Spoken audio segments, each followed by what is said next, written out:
si Doria Ragland, la mère de Meghan Markle, apparaît bien dans le documentaire consacré à la duchesse de Sussex et à son mari, le prince Harry, n'espérait même pas y voir Thomas Markle, son père.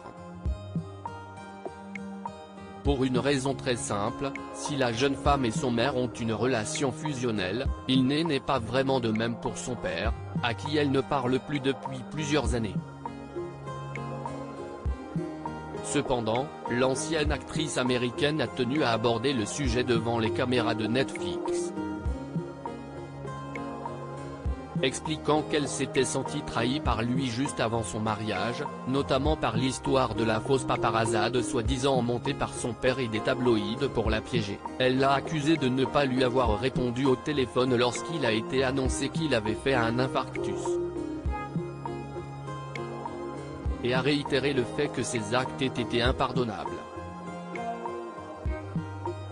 D'ailleurs, les mots du prince Harry ont bien montré qu'elle n'avait pas l'intention de passer l'éponge. Elle avait un père avant cela, et maintenant, elle n'a plus, assène-t-il dans le reportage. Pire que ce que j'ai fait, des mots qui ont fait bondir Thomas Markle. Dans une interview accordée au journal britannique Daily Mail ce week-end, le père de la duchesse a présenté une nouvelle fois ses excuses dans le reportage, avant de se montrer bien plus ironique. « Harry et Meghan font tout ce qu'ils m'avaient dit de ne pas faire », a-t-il en effet estimé. Ils m'ont dit de ne jamais parler. Je pense que ce qu'ils font maintenant est bien pire que ce que j'ai fait.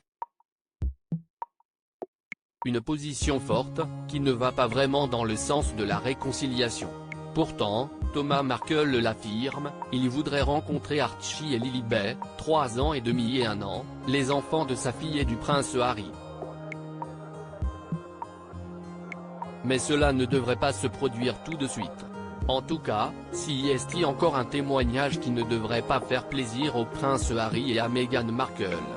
Dézingués de toutes parts après leur documentaire, ils ont perdu de nombreux points de popularité aux États-Unis et au Royaume-Uni, où certains les accusent de vouloir détruire la famille royale, ou tout simplement ne comprennent pas pourquoi ils se livrent autant alors qu'ils prétendent vouloir le respect de leur vie privée.